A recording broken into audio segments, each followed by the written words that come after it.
ನಾನು ಈಗಲ್ಲಪ್ಪ ಹೇಳಿದ್ದು ಮುಂದೆ ಆದಾಗ ಅಂತ ಹೇಳಿ, ಮುಂದೆ ಚುನಾವಣೆ ಬಂದಾಗ ಆದಾಗ 10 kg ಅಕ್ಕಿ ಕೊಡ್ತೀನಿ ಅಂತ, ನಾಳೆ ಕೊಡ್ತೀನಿ ಅಂತ ಇದನ್ನ ಹೇಳಿರೋದು. ನಮ್ಮ ಪಾರ್ಟಿ ಸ್ವಂತ ಶಕ್ತಿ ಮೇಲೆ ಬರ್ತದೆ ಮುಂದೆ.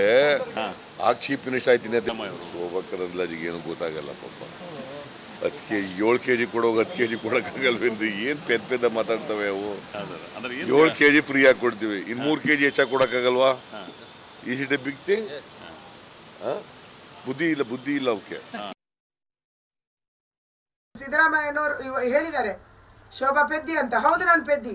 ನಿಮ್ಮಂತೆ ಕುತಂತ್ರ ಮಾಡೋದಕ್ಕೆ ನಮಗೆ ಬರೋದಿಲ್ಲ, ನಿಮ್ಮಂತೆ ಧರ್ಮ ಹೊಡೆಯೋದಕ್ಕೆ ನಮಗೆ ಬರೋದಿಲ್ಲ, ನಿಮ್ಮಂತೆ ಜಾತಿ ಹೊಡೆಯೋದಕ್ಕೆ ನಮಗೆ ಬರೋದಿಲ್ಲ.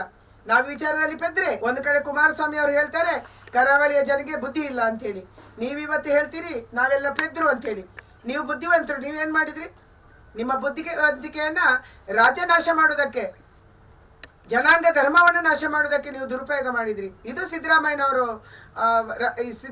ರಾಜಕಾರಣ. ಸಿದ್ದರಾಮಯ್ಯನವರು ಹೇಳಿದ್ದಾರೆ ಶೋಭಾ ಪೆದ್ದಿ ಅಂತ. ಹೌದು, ನಾನು ಪೆದ್ದಿ. ನಿಮ್ಮಂತೆ ಕುತಂತ್ರ ಮಾಡೋದಕ್ಕೆ ನಮಗೆ ಬರೋದಿಲ್ಲ, ನಿಮ್ಮಂತೆ ಧರ್ಮ ಹೊಡೆಯೋದಕ್ಕೆ ನಮಗೆ ಬರೋದಿಲ್ಲ, ನಿಮ್ಮಂತೆ ಜಾತಿ ಹೊಡೆಯೋದಕ್ಕೆ ನಮಗೆ ಬರೋದಿಲ್ಲ. ನಾವು ವಿಚಾರದಲ್ಲಿ ಪೆದ್ರೆ. ಒಂದು ಕಡೆ ಕುಮಾರಸ್ವಾಮಿ ಅವರು ಹೇಳ್ತಾರೆ ಕರಾವಳಿಯ ಜನಗೆ ಬುದ್ಧಿ ಇಲ್ಲ ಅಂತೇಳಿ, ನೀವಿವತ್ತು ಹೇಳ್ತೀರಿ ನಾವೆಲ್ಲ ಪೆದ್ರು ಅಂತೇಳಿ. ನೀವು ಬುದ್ಧಿವಂತರು, ನೀವೇನ್ ಮಾಡಿದ್ರಿ? ನಿಮ್ಮ ಬುದ್ಧಿವಂತಿಕೆಯನ್ನ ರಾಜ್ಯ ನಾಶ ಮಾಡೋದಕ್ಕೆ, ಜನಾಂಗ ಧರ್ಮವನ್ನು ನಾಶ ಮಾಡೋದಕ್ಕೆ ನೀವು ದುರುಪಯೋಗ ಮಾಡಿದ್ರಿ. ಇದು ಸಿದ್ದರಾಮಯ್ಯನವರ ರಾಜಕಾರಣ.